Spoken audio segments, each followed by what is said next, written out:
Ai fost învățat greșit în privința emoțiilor. Societatea ți-a spus că a simți totul intens, a reacționa puternic la orice și a rămâne implicat emoțional în fiecare rezultat este dovada că ești uman. Ți s-a sugerat că detașarea emoțională înseamnă răceală, indiferență, lipsă de inimă. Adevărul este altul. Detașarea emoțională nu înseamnă să devii rece, înseamnă să devii liber, înseamnă să înveți să-ți observi emoțiile fără să fii condus de ele. Înseamnă să-ți păstrezi echilibrul interior, indiferent de haosul din exterior. Înseamnă să creezi un spațiu între tine și furtuna emoțională care îi ține pe cei mai mulți oameni blocați în anxietate, frustrare și disperare. Chiar acum, emoțiile tale îți conduc viața mai mult decât îți dai seama. În fiecare zi iei decizii bazate pe cum te simți, nu pe ce este logic, strategic sau benefic pe termen lung. Reacționezi în loc să răspunzi. Te lași purta de impuls în loc să alegi conștient. Gândește-te la ultima decizie luată din furie. Poate ai trimis un mesaj pe care l-ai regretat. Poate ai spus ceva ce nu reflecta adevărul tău interior. Poate ai renunțat la ceva important doar pentru că erai frustrat.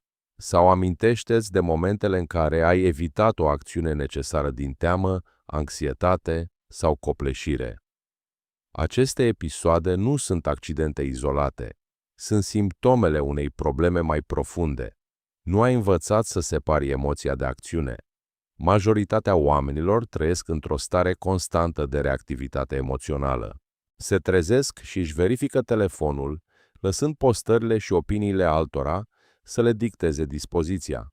Merg la serviciu și permit tonului șefului sau comentariilor colegilor să le definească starea interioară. Ajung acasă și conflictele sau grijile financiare le fură pacea. Aceasta nu este viață. Este supraviețuire în interiorul propriilor reacții. Reactivitatea emoțională are un cost enorm. Te determină să iei decizii slabe, să eviți provocările care te-ar ajuta să crești, să amâni lucruri importante pentru că provoacă disconfort, să rămâi în situații nesănătoase pentru că schimbarea pare înfricoșătoare. Mai grav, reactivitatea creează un ciclu de întărire neuronală. Cu cât reacționezi mai des emoțional, cu atât creierul tău consolidează aceste trasee. Sistemul nervos devine hipersensibil.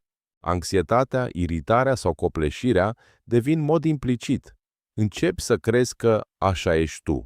Spui, sunt foarte sensibil. Sunt o persoană anxioasă. Așa simt eu, nu pot controla. Dar aceasta este o iluzie. Reactivitatea emoțională nu este o trăsătură de personalitate. Este un obicei și orice obicei poate fi schimbat. Problema este că majoritatea încearcă metode greșite. Suprimarea emoțiilor, gândirea pozitivă superficială sau evitarea situațiilor declanșatoare. Nimic din acestea nu oferă libertatea autentică.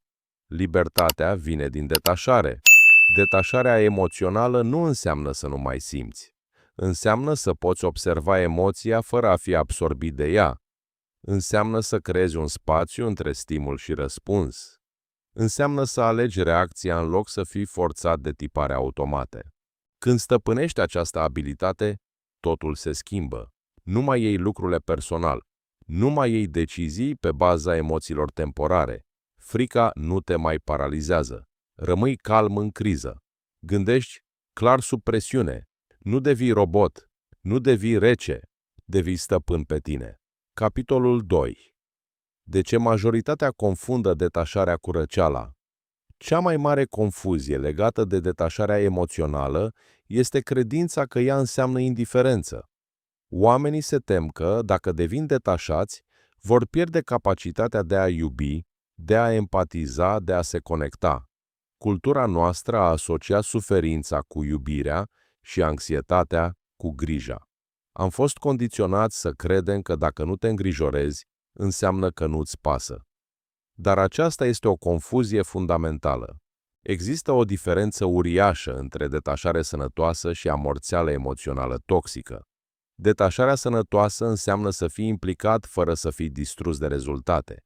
Înseamnă să iubești fără să controlezi. Să urmărești obiective fără ca valoarea ta personală să depindă de atingerea lor. Amorțeala toxică, în schimb, înseamnă suprimare, evitare, deconectare completă pentru a nu simți durerea. Majoritatea cred că au doar două opțiuni: fie să simtă totul intens și să fie reactivi, fie să închidă complet emoțiile. Există însă o a treia cale: să simți pe deplin, rămânând centrat. Persoanele cu adevărat mature emoțional nu sunt lipsite de emoții. Ele nu permit emoțiilor să le dicteze comportamentul. Pot fi dezamăgite fără a fi devastate. Pot fi entuziasmate fără a deveni maniacale.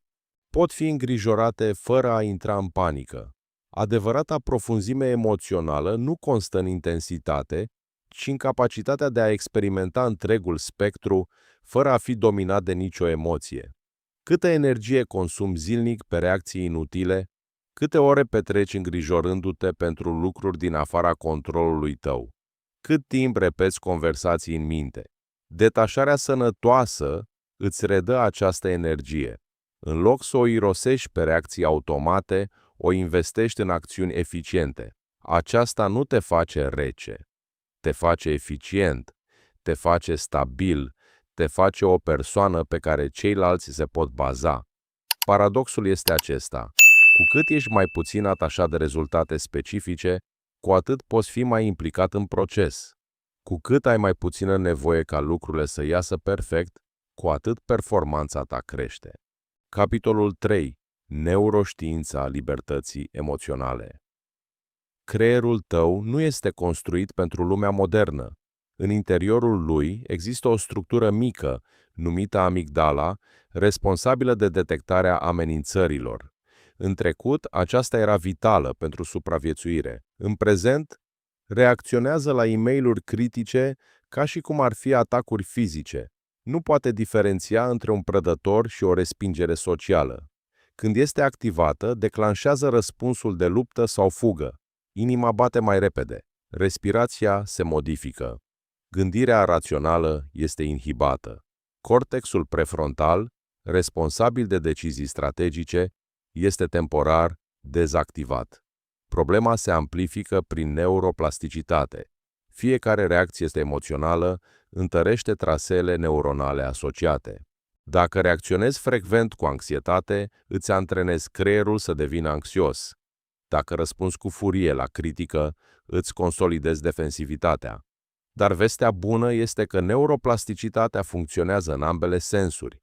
Poți antrena creierul să fie calm. Poți slăbi traseele reactive și întări conexiunile asociate autoreglării. Cheia este spațiul dintre stimul și răspuns. Între momentul în care apare un declanșator și reacția automată, există o fracțiune de secundă. Majoritatea nu o observă. Prin practică poți învăța să o vezi și să o folosești. Aici intervine mindfulness-ul nu ca practică mistică, ci ca antrenament neurologic. Observarea gândurilor și emoțiilor fără identificare reduce reactivitatea amigdalei și întărește cortexul prefrontal. Cercetările arată că persoanele care practică regulat atenția conștientă au o amigdala mai puțin reactivă și o capacitate mai mare de reglare emoțională. Emoțiile nu sunt adevăruri absolute. Sunt semnale neurologice. Anxietatea nu înseamnă că ceva rău va avea loc. Înseamnă că sistemul tău nervos a interpretat o posibilă amenințare. Furia nu înseamnă neapărat că ai fost nedreptățit. Înseamnă că o așteptare a fost încălcată. Când înțelegi acest lucru, emoțiile devin informație, nu comandă. Scopul nu este eliminarea emoțiilor. Ele sunt utile. Scopul este dezvoltarea capacității neurologice de a le experimenta fără a fi copleșit. Aceasta este fundația libertății emoționale. Capitolul 4. Cele 3 niveluri ale detașării emoționale. Nu orice formă de detașare este egală. Există 3 niveluri distincte, iar înțelegerea lor este esențială pentru a nu cădea nici în reactivitate, nici în izolare emoțională.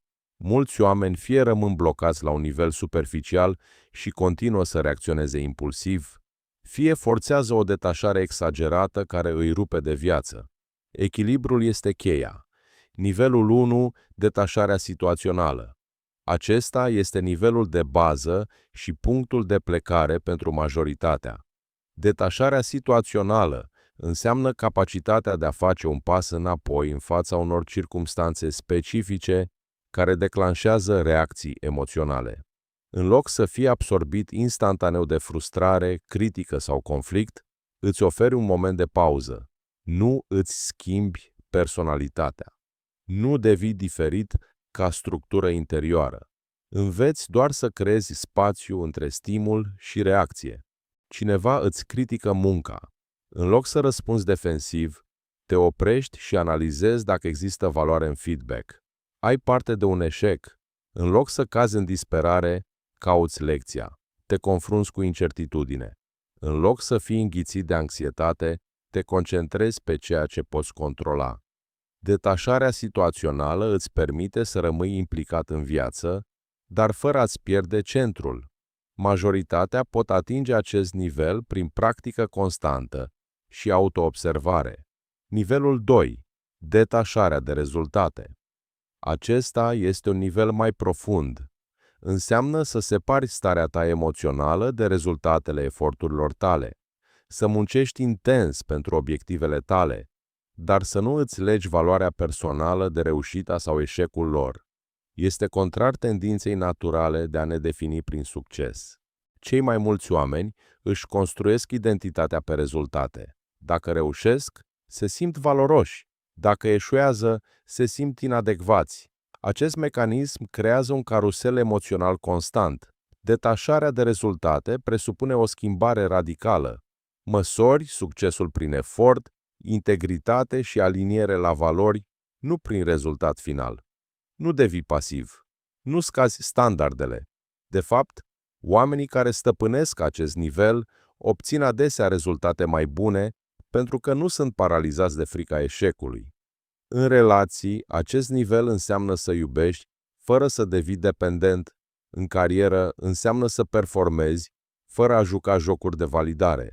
În creație, înseamnă să creezi autentic, nu pentru aprobare. Atașamentul excesiv de rezultat interferează cu performanța. Detașarea crește claritatea și reziliența. Nivelul 3. Detașarea existențială. Acesta este nivelul cel mai profund și nu este necesar pentru toată lumea. Detașarea existențială implică o schimbare fundamentală de perspectivă asupra vieții. Este capacitatea de a privi întreaga experiență umană dintr-un unghi larg, spiritual, cosmic sau filozofic. Oamenii care ating acest nivel descriu adesea senzația că privesc viața desfășurându-se mai degrabă decât că sunt absorbiți complet de ea. Acest nivel poate aduce o pace profundă, dar poate crea și distanță față de preocupările cotidiene. Pentru majoritatea, nivelul optim este nivelul 2, o implicare deplină în viață, dar fără dependență emoțională de rezultate. Nu trebuie să atingi nivelul maxim, trebuie să atingi nivelul potrivit pentru viața ta. Adevărata inteligență emoțională înseamnă flexibilitate, să știi când să te implici și când să te retragi, când să lupți și când să accepți. Capitolul 5. Eliberarea de emoțiile altora.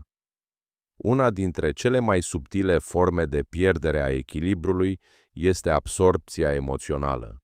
Dacă ești empatic sau sensibil, probabil ai trăit ani de zile preluând stările altora fără să îți dai seama.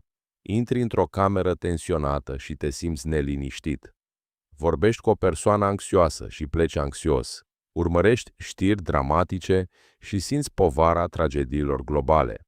Aceasta nu este compasiune, este codependență emoțională. Când absorbi emoțiile altora, nu îi ajuți, doar adaugi propria suferință la a lor. Adevărul fundamental este acesta: nu ești responsabil pentru emoțiile altora. Și emoțiile lor nu sunt responsabilitatea ta. Aceasta nu înseamnă indiferență, înseamnă claritate. Când un prieten este panicat, el are nevoie de stabilitatea ta, nu de panica ta. Când cineva este furios, are nevoie de calmul tău, nu de reacția ta. Stabilitatea ta devine un dar. Primul pas este conștientizarea. Observă cum se schimbă starea ta în funcție de mediul în care te afli. Devii obosit după anumite conversații, ți se modifică dispoziția în funcție de atmosfera din jur, apoi învață să creezi limite energetice. Întreabă-te: această emoție îmi aparține? Simpla întrebare poate rupe tiparul absorpției automate.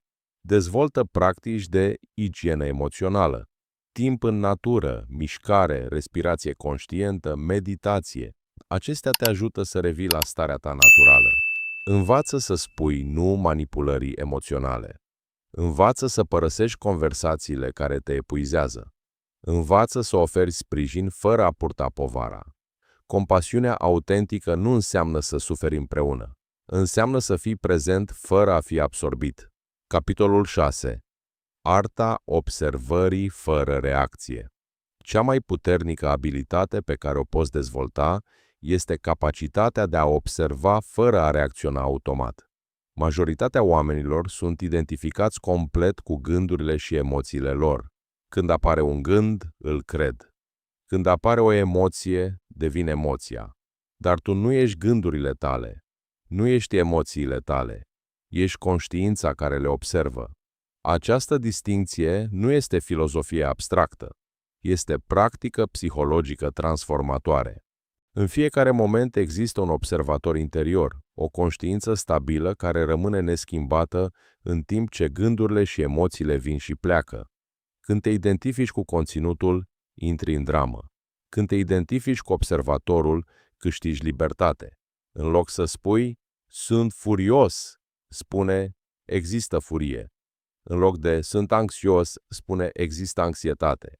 Această schimbare subtilă creează spațiu. Observarea fără reacție este un antrenament. La început vei fi tras înapoi în tiparele automate.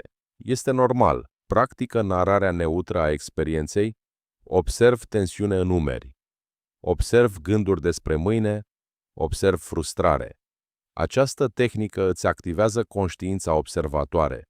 În momentele declanșatoare, fă un pas înapoi interior. Observă senzațiile corporale înainte ca reacția să explodeze. În timp, relația ta cu experiența interioară se schimbă fundamental. Gândurile devin evenimente mentale, nu adevăruri absolute. Emoțiile devin vizitatori temporari, nu identitate permanentă. Observatorul interior este mereu calm. Cu cât te identifici mai mult cu el, cu atât pacea devine mai stabilă. Capitolul 7. Cum să te detașezi de rezultate fără să-ți pierzi motivația? Una dintre cele mai mari temeri legate de detașare este aceasta: dacă nu mă mai atașez de rezultate, nu voi mai fi motivat. Aceasta este o confuzie profundă. Motivația autentică nu vine din atașament anxios. Vine din claritate, valori și direcție. Atașamentul spune, trebuie să obțin acest rezultat ca să fiu valoros. Detașarea spune, voi face tot ce pot, dar valoarea mea nu depinde de rezultat. Când ești atașat obsesiv de rezultat, performanța ta scade. Anxietatea interferează cu creativitatea. Frica de eșec blochează inițiativa. Dorința de control îți îngustează perspectivele. Când ești detașat, te concentrezi pe proces. Poți controla efortul, disciplina, învățarea, consistența. Nu poți controla reacțiile altora, timingul, condițiile externe, norocul. Majoritatea oamenilor își irosesc energia încercând să controleze ce nu pot controla. Detașarea de rezultat înseamnă să investești 100% în proces și 0% în anxietate. Paradoxul este simplu. Cu cât ești mai puțin disperat după rezultat, cu atât crește probabilitatea să-l obții.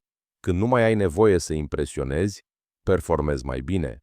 Când nu mai ai nevoie să fii validat, devii mai autentic. Când nu te mai temi excesiv de eșec, îndrăznești mai mult. Pentru a dezvolta detașarea de rezultat, 1. Redefinește succesul. Succesul nu este doar rezultatul final, este integritatea efortului. 2. Întreabă-te constant, ce pot controla acum? 3. Practică vizualizarea tuturor scenariilor, inclusiv eșecul, și imaginează-ți că rămâi centrat indiferent de rezultat. 4. Adoptă o perspectivă pe termen lung. Ce pare devastator astăzi poate fi irelevant peste un an. Detașarea nu îți reduce ambiția, îți elimină frica. Capitolul 8. Stăpânirea declanșatorilor emoționali.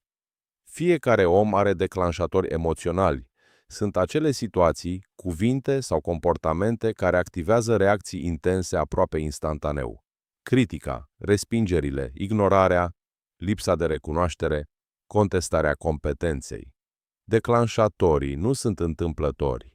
Ei sunt conectați la răni vechi, nesiguranțe sau nevoi nevalidate. Când cineva atinge acel punct vulnerabil, sistemul nervos reacționează ca și cum identitatea ta ar fi amenințată. Primul pas este onestitatea brutală. Ce te scoate cel mai ușor din echilibru? Nu ce ar trebui să te deranjeze, ci ce te deranjează efectiv. Al doilea pas este înțelegerea originii. Adesea reacționezi la trecut, nu la prezent. Critica actuală activează o experiență veche de invalidare. Excluderea actuală reactivează o rană de respingere. Conștientizarea reduce intensitatea. Al treilea pas este crearea spațiului dintre declanșator și reacție. Corpul îți oferă primele semnale: maxilar încordat, respirație superficială, tensiune în numeri, căldură în piept. Acestea sunt semnale timpurii. Dacă le observi, poți interveni. Respiră profund. Numără până la 10. Părăsește temporar conversația dacă este necesar. Declanșatorul nu este problema, reacția automată este problema. O tehnică eficientă este reîncadrarea. În loc să interpretezi critica drept atac, o poți vedea ca informație. În loc să vezi excluderea ca respingere personală, o poți interpreta ca rezultat al unor factori necunoscuți. Nu este negare, este flexibilitate cognitivă. Un alt instrument puternic este pregătirea anticipată. Dacă știi că întreruperile te enervează, pregătește o replică calmă. Aș dori să-mi termin ideea, apoi te ascult. Dacă știi că îndoiala altora te face defensiv, pregătește o reacție echilibrată. Interesant punct de vedere. Îți explic raționamentul meu. Când reacțiile sunt pregătite dinainte, nu mai ești la mila impulsului. În final, cea mai profundă realizare este aceasta. Nu ai nevoie ca ceilalți să se comporte într-un anumit fel pentru ca tu să te simți bine. Când validarea vine din interior, declanșatorii își pierd puterea. Capitolul 9. Puterea schimbării perspectivei. Reacțiile tale emoționale nu sunt cauzate de evenimentele în sine. Sunt cauzate de interpretarea ta asupra lor. Această idee este revoluționară. Când cineva nu răspunde la mesaj, poți interpreta: mă ignoră, este ocupat, are o problemă personală. Interpretarea determină emoția. Majoritatea oamenilor confundă interpretarea cu realitatea obiectivă. Primul pas este întrebarea simplă: ce altceva ar putea însemna această situație? Caută minimum 3 explicații alternative. Această practică îți rupe viziunea îngustă și reduce suferința inutilă. Altă tehnică este schimbarea perspectivei temporale. Întreabă-te: cât va conta asta peste o săptămână, dar peste un an, dar peste 5 ani? Multe situații dramatice își pierd intensitatea când sunt privite din viitor. O altă schimbare majoră este trecerea de la mentalitatea de victimă la mentalitatea de creator. Mentalitatea de victimă spune: mi se întâmplă lucruri. Mentalitatea de creator spune: pot alege cum răspund. Nu poți controla tot ce se întâmplă, dar poți controla semnificația pe care o atribui. Schimbarea perspectivei nu înseamnă pozitivism naiv, înseamnă flexibilitate mentală. Când dezvolți această abilitate, devii autorul experienței tale emoționale. Capitolul 10. Construirea unei păci interioare de neclintit. Pacea interioară nu este absența problemelor. Nu este liniștea perfectă a circumstanțelor. Nu este o viață fără conflicte sau dificultăți. Pacea autentică este prezența unui centru stabil în interiorul tău, care rămâne calm, indiferent de ce se întâmplă în exterior. Majoritatea oamenilor cred că vor fi liniștiți atunci când vor avea mai mulți bani, vor rezolva toate conflictele, vor găsi partenerul potrivit, vor obține recunoașterea dorită. Dar aceasta este o pace condiționată, fragilă, temporară.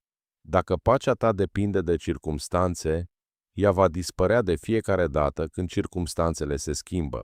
Adevărata pace este necondiționată. Ea nu vine din controlul exteriorului, ci din relația ta cu interiorul. Sub toate gândurile, sub toate emoțiile, sub tot zgomotul mental, există în tine un spațiu stabil, un nucleu tăcut care nu este afectat de valurile experienței. Problema este că te-ai identificat prea mult cu conținutul minții tale. Mintea comentează constant, analizează trecutul, proiectează viitorul, interpretează prezentul. Când te identifici complet cu acest flux, pacea dispare. Când înveți să folosești mintea ca instrument, nu să fii folosit de ea, reapare liniștea. Aceasta înseamnă să gândești atunci când este necesar, să lași gândirea să se oprească atunci când nu mai este utilă. Emoțiile perturbă pacea doar atunci când le reziști sau te identifici cu ele complet. Când le observi și le permiți să existe fără dramatizare, ele trec. Un alt element fundamental al păcii interioare este acceptarea. Nu acceptarea pasivă, nu resemnarea, ci recunoașterea clară a ceea ce este în afara controlului tău. Câtă energie consumi încercând să controlezi reacțiile altora, rezultatele viitoare, evenimente trecute? Această luptă constantă creează agitație. Când încetezi să te lupți cu realitatea, nu devii slab, devii eficient. Te concentrezi pe ceea ce poți influența, gândurile tale, răspunsurile tale, alegerile tale. Pacea există doar în prezent. Suferința mentală vine aproape întotdeauna din regrete legate de trecut, frici legate de viitor. În acest moment exact, ești în siguranță. În acest moment, respiri. În acest moment, ești complet. Cu cât petreci mai mult timp ancorat în prezent, cu atât pacea devine starea ta implicită. Pacea interioară nu este o destinație. Este o practică zilnică de reîntoarcere la centru. Capitolul 11. Luarea deciziilor detașate sub presiune. Calitatea vieții tale este determinată de calitatea deciziilor tale. Majoritatea deciziilor importante sunt luate în stări emoționale intense, frică, furie, entuziasm exagerat, presiune socială. În aceste stări, judecata este distorsionată. Detașarea creează spațiul necesar pentru claritate. Una dintre cele mai mari greșeli este credința că trebuie să te simți bine pentru a lua o decizie bună. Multe decizii corecte provoacă disconfort inițial, schimbarea carierei, încheierea unei relații nesănătoase, asumarea unui risc. Confortul pe termen scurt nu este întotdeauna benefic pe termen lung. Pentru a decide detașat, 1. Separă faptele de interpretări. Ce s-a întâmplat efectiv? Ce poveste îți spui despre asta? 2. Analizează consecințele pe termen lung. Cum vei privi această alegere peste 5 ani? 3. Elimină presiunea socială.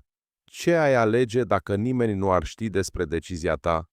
4. Explorează scenariul cel mai rău posibil. L-ai putea gestiona? De cele mai multe ori, răspunsul este da. 5. Clarifică valorile tale. Ce contează cu adevărat pentru tine? Detașarea în decizie nu înseamnă lipsă de emoție. Înseamnă că emoțiile oferă informație, nu comandă. Deciziile luate din claritate creează stabilitate. Deciziile luate din reactivitate creează haos. Când stăpânești detașarea, încrederea în tine crește. Nu mai eviți deciziile dificile.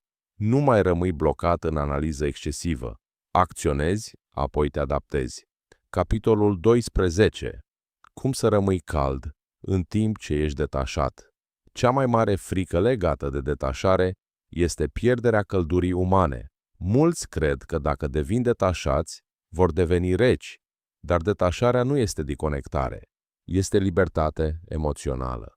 Iubirea și atașamentul nu sunt același lucru. Iubirea este dorința sinceră de bine pentru celălalt. Atașamentul este dependența emoțională de comportamentul lui.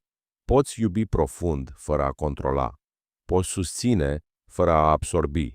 Poți fi prezent, fără a fi copleșit. Detașarea autentică îți crește capacitatea de conexiune.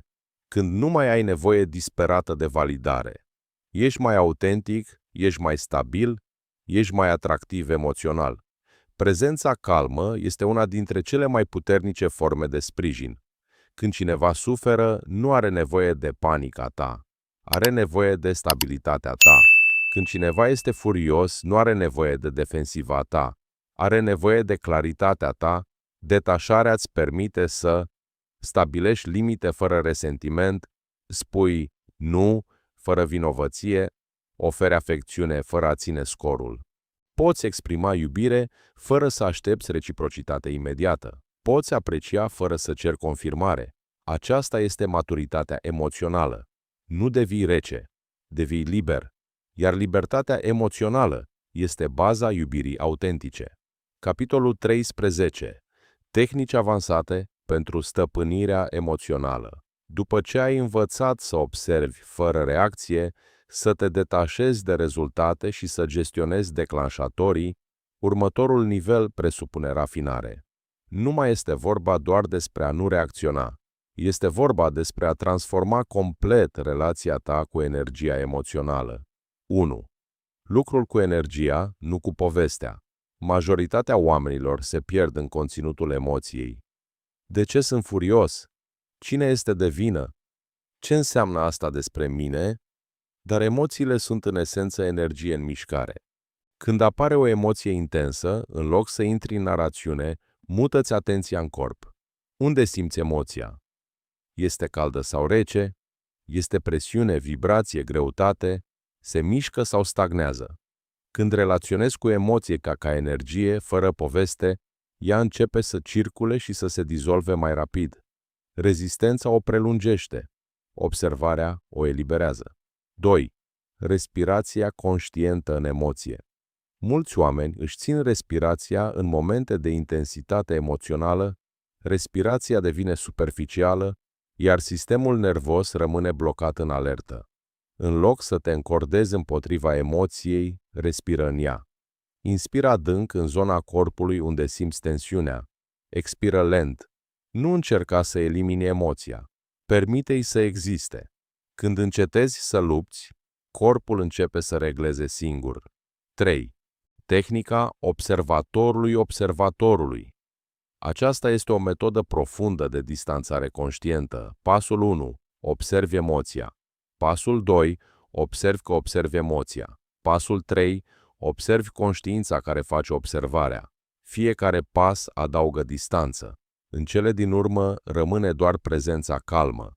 Această tehnică creează o detașare aproape instantanee, chiar și în emoții intense. 4. Aikido emoțional. În loc să te opui energiei emoționale sau să o absorbi, învață să o redirecționezi. Când cineva îți aruncă furie, nu o respingi agresiv, nu o absorbi, o lași să treacă prin tine. Imaginează-ți că ești un copac într-o furtună. Te îndoi, dar rămâi ancorat. Aceeași tehnică funcționează și cu propriile emoții. Mișcă-te cu ele, nu împotriva lor. 5. Investigarea credințelor ascunse. Fiecare reacție intensă ascunde o credință. Întreabă-te, ce ar trebui să fie adevărat despre mine pentru ca această emoție să aibă sens? Ce regulă internă a fost încălcată? Ce validare caut inconștient? De multe ori vei descoperi atașamente subtile, trebuie să fiu apreciat. Nu am voie să greșesc. Trebuie să fiu văzut ca competent. Odată conștientizate, aceste credințe își pierd puterea. Adevărata stăpânire emoțională nu înseamnă absența emoției. Înseamnă libertatea de a alege cum o trăiești. Capitolul 14. Integrarea detașării în viața de zi cu zi. Orice practică este testată în realitate. Este ușor să fii detașat în liniște. Este dificil să rămâi centrat în haos. Integrarea înseamnă să aduci aceste principii în viața cotidiană. 1. Începutul conștient al zilei nu începe ziua în reacție. Majoritatea oamenilor își verifică telefonul imediat după trezire. Aceasta îi plasează instant în agenda altora. În schimb, respiră profund câteva minute, stabilește intenția zilei, reafirmă angajamentul față de detașare. Chiar și 5 minute schimbă direcția întregii zile. 2. Ritualuri de tranziție. Treci dintr-un context în altul în mod conștient. Înainte de a intra într-o ședință, oprește-te. Înainte de a ajunge acasă, respiră adânc. Fiecare tranziție este o oportunitate de resetare. 3. Microdetașări. Nu ai nevoie de ore de meditație. Când simți iritare la un e-mail, respiră înainte să răspunzi. Când apare un gând negativ, observă-l fără a-l continua. Detașarea devine o serie de microdecizii repetate. 4. Gestionarea energiei emoționale. Emoțiile sunt resurse. Nu investi energie în dramă inutilă, conflicte repetitive, știri care îți destabilizează sistemul nervos. Alege conștient unde îți investești atenția. 5. Acceptarea imperfecțiunii. Vei avea zile în care vei reacționa. Nu transforma asta într-o poveste de eșec. Detașarea include detașarea de propria imperfecțiune. Este un proces, nu o performanță. Integrarea se produce când detașarea nu mai este un exercițiu, ci un mod natural de a trăi. Capitolul 15. Noua ta viață de libertate emoțională. Acum deții instrumentele. Dar transformarea nu vine din cunoaștere, vine din aplicare. Pe măsură ce practici detașarea, vei observa câtă energie iroseai înainte, vei simți claritate în decizii, vei experimenta stabilitate în relații. Unele relații se vor adânci, altele se vor dizolva. Cei care prosperau din drama ta pot reacționa negativ la noua ta stabilitate. Aceasta este o selecție naturală. Viața ta profesională se va transforma. Vei lua decizii bazate pe valori, nu pe frică. Vei accepta criticile fără a-ți prăbuși stima de sine. Vei renunța la situații care nu te mai servesc. Sănătatea ta se va îmbunătăți. Sistemul nervos relaxat înseamnă somn mai bun, mai multă energie, mai puțin stres cronic. Dar cea mai mare schimbare este interioară. Nu vei mai aștepta circumstanțe perfecte pentru a te simți bine. Vei putea aprecia prezentul în timp ce urmărești obiectivele. Detașarea emoțională nu înseamnă că viața devine lipsită de emoție. Înseamnă că emoțiile devin experiențe, nu lanțuri. Vei putea iubi fără dependență, acționa fără frică paralizantă, trăi fără a fi dominat de reacții automate. Într-o lume plină de reactivitate, vei deveni stabilitate. Într-o societate dominată de dramă, vei deveni claritate. În mijlocul haosului, vei fi centru. Aceasta nu este o destinație finală. Este o alegere zilnică. De fiecare dată când observi, fără să reacționezi, de fiecare dată când alegi răspunsul conștient, de fiecare dată când rămâi centrat în furtună, îți construiești noua viață. Puterea a fost mereu a ta. Acum știi cum să o folosești.